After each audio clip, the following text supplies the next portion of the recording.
তো hello WhatsApp. তো এই ভিডিওতে আমরা তোমাদেরকে শেয়ার করব যে কীভাবে তোমরা র্যান্ডম প্লেয়ারদের সাথে খেলে সিএস র্যাঙ্কে পুশ করবা।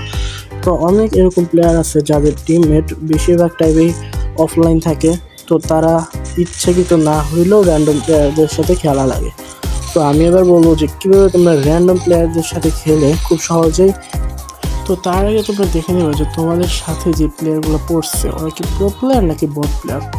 তো আমার সাথে যে প্লেয়ারগুলো পড়ছে আমার টিমে, তো ওরা তো সবাই বট। তো যার ফলে এবার তোমরা দেখবে যে কীভাবে তোমরা বট প্লেয়ারদের সাথে খেলেও এই ম্যাচটাকে বুয়ে করতে পারো। তো এক্ষেত্রে দেখতে পাচ্ছ আমাদের টিমমেটের অর্ধেকের বেশি কিন্তু দুইজন মরে গেছে। এদিক দিয়ে আমি রাশ করতে গেলে আমার পরে দুইজন রাশ করে দেয়। তো শেষের দিকে যা আমি এদিকে নিজেও জোনের ভিতরে যা আটকে পড়ে মরে যাই। তো আমি যে একটা মাকড়সা ছাড়িয়ে দিয়েছি আমার উপরে, যার ফলে আমি মরে যাই এই জায়গায়। তো আমার টিমমেট একজন বেঁচে ছিল, তো ওও কিন্তু এখন মরে যাবে, কারণ এই জায়গায় 4 vs 1 আসলো, তারপরে আমি র্যান্ডম প্লেয়ারের সাথে খেলতেছিলাম। তো এই ভিডিওতে আমি এটাই দেখাবো কীভাবে তোমরা কাম ব্যাক করবে এবং কীভাবে তোমরা র্যান্ডম ম্যাচে ভুলিয়া করতে পারবে, ঠিক আছে? তো দেখতে থাকো পুরো ভিডিওটা। তো এর সাথে আমরা একটা ম্যাচ হারা যাই। তো এর সাথে আমরা একটা ম্যাচ হারা যাই। তো দেখতে পাচ্ছি যে আমরা একটা পরে দুইটা ম্যাচ এভাবেই হারে যাই। তো দুইটার পরে কি হয়, আমার তৃতীয় নম্বর ম্যাচটাও এভাবে হারা যেত। এটা লাস্ট ম্যাচ থাকে আমাদের। তো এবার আমি দেখাবো তোমরা কীভাবে তোমরা কাম ব্যাক করতে পারবে।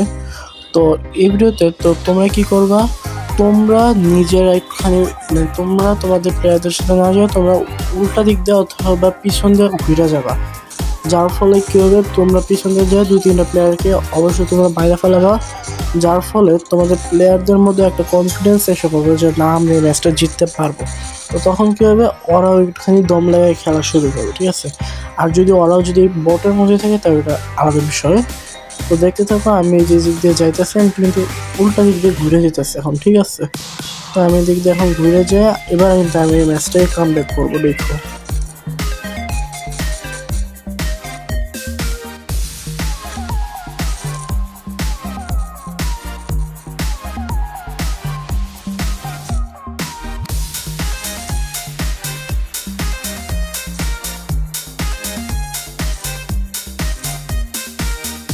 তো এদিক দিয়ে ওই জায়গায় কিন্তু একটা প্লেয়ার বসে আসলো, দেখে আমি গ্লোবাল মারা দেখো। এবার ওকে আমি কীভাবে মারি, তো একজন প্লেয়ারকে আমি নক করে দিই আর একজনকে আমার টিমমেটরা মেরে ফেলায়। তো এই দিক দিয়ে যায়া আমি ওই সাইড দিয়ে কিন্তু আমি আরেকটা প্লেয়ার খেয়াল করছিলাম। তো ওকে আমি কীভাবে দেখাচ্ছি যে আমি এই পাশে যেতেছি, এর মাঝখানে আমার টিমমেটরা মরে গেছে। তো আমি ওকে রিভাইভ দিয়া তারপর আমি সামনেরটাকে আরেকটাকে মারতে যাই। তো ওই জায়গায় আমার এখন লাস্ট একটা প্লেয়ার থাকে। তো এই প্লেয়ারটা আমি সহ আমার টিমমেট সবাই মিলে কীভাবে দেখো ফেলে। আর গেমের মধ্যে কিন্তু তোমার খুব বেশি গ্যাজেটস, অ্যাক্সেসরিজ সব কিছুই ব্যবহার করবা, যার ফলে কিন্তু এনিমিরা ভয় পেয়ে যায়। আর তখনই কিছু না কিছুটা ভুল করে আর তোমরা ওকে মেরে ফেলাইলো, ঠিক আছে? তো এখানে এনিমিটা আমাকে নক করে ফেলেছিল হেড দিয়ে, কিন্তু আমার টিমমেটরা ম্যাক্স 7 দিয়ে পুরো বডি একদম খালাস করে দেয়। তো এর সাথে সাথে আমরা একটা ম্যাচ বুয়ে করে ফেলাই, একটা ম্যাচ আমরা জিতে ফেলি। তো এখানে আমি করি হয়তো 3টা নাহলে 2টা কিল, আর বাকি একটা কিল করে আমাদের প্লেয়াররা। তো এখানে তোমাদের যেই গানটা সবচেয়ে বেশি ভালো লাগে, ভালো চালাইতে পারো, তোমরা সেই গানটা নেবা। তো এখানে আমি নিচ্ছি ডাবল স্নাইপার নিচ্ছি, কারণ এটা আমি একটু ভালো চালাইতে পারি। তো এইখানে দেখতে পারতেছো যে প্রথম যে ম্যাচটাতে আমরা কিন্তু আমাদের যে প্লেয়ারদের আছে ওদের মধ্যে কিন্তু একটা কনফিডেন্স তৈরি করে দিয়েছি যে না, আমরা এই ম্যাচটা জিততেই পারবো। যার ফলে এখন কী হচ্ছে দেখো, ওরাই কিন্তু এই ম্যাচটাকে আমাদের সব প্লেয়ারদেরকে মাইরা বা জাস্ট 2 সেকেন্ডের মধ্যে এই ম্যাচটা আমাদের রাউন্ডটা জিতে দেয়।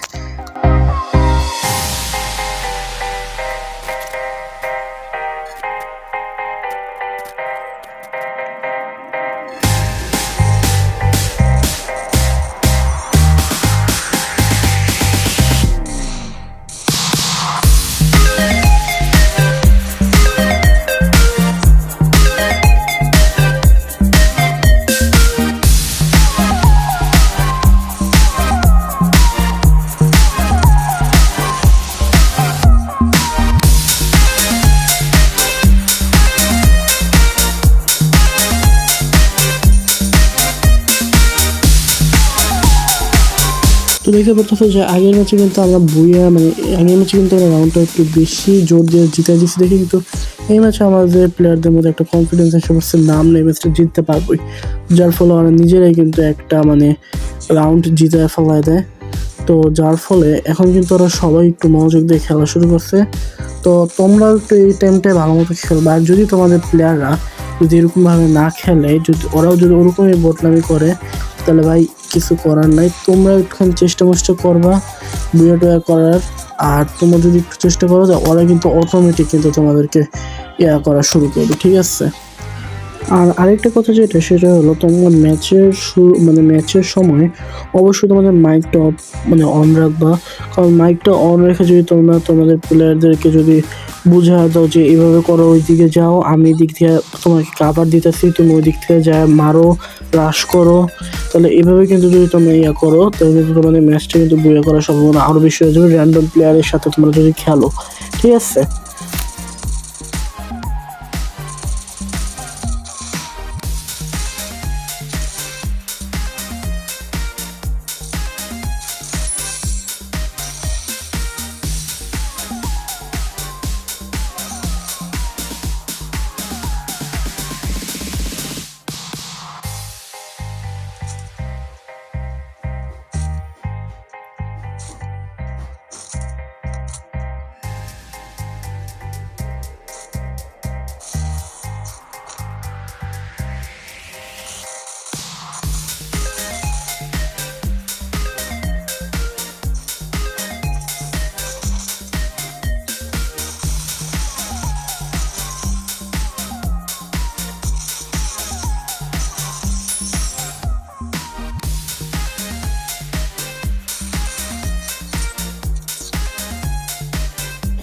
তো এই হিসেবে দেখতে পাচ্ছ যে আমরা কামব্যাক করে ফেলেছি।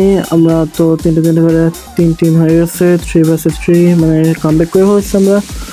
তো যদি তোমরা এরকম না করতে পারো, তাহলে তোমরা নিজেরা একটু চেষ্টা করবা।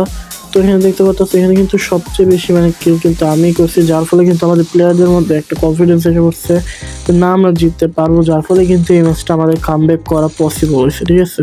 তো সব ম্যাচে যে তোমরা জিতে যাবে এমন কোনো কিছু না, জিতা হারা আছে এই গেমের মধ্যে। তো আমি তোমাদেরকে বলতেছি যে কীভাবে তোমরা কামব্যাক করতে পারবা। তো তোমরা নিজেরাও একটু চেষ্টা করবা, যার ফলে তোমাদের প্লেয়াররা একটু মোটিভেটেড হয়ে যাবে। তো এদিকে দেখতে পাচ্ছ আমার এদিকে একটা প্লেয়ার আসতেছে, তো ওকে কিন্তু আমি স্নাইপার ডাব্লিউ এর সাথে রাশ করে ওকে নক করে দেবো। এখন দেখতে পাচ্ছ, তোমরা দেখতে থাকো।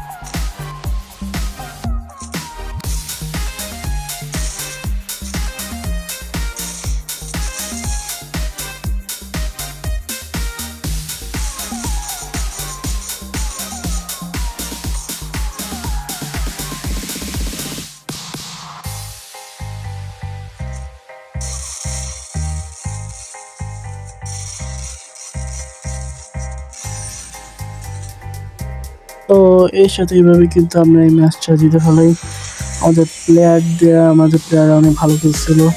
তো আমি একটু চেষ্টা করছিলাম, আমরা প্রথম দিকে একটুখানি বেশি চেষ্টা করছিলাম, দেখে মনে হচ্ছে আমাদের যে প্লেয়াররা আছে ওরা মোটিভেটেড হয়ে ওরা একটু চেষ্টা করছে। তো তোমরা চেষ্টা করবা এভাবে খেলে তোমরা অবশ্যই জিততে পারবা। সো আই হোপ যে তোমাদের এই ভিডিওটা ভালো লাগছে, ভালো লাগলে সাবস্ক্রাইব করে দিও। And tata, bye bye, see you, good by.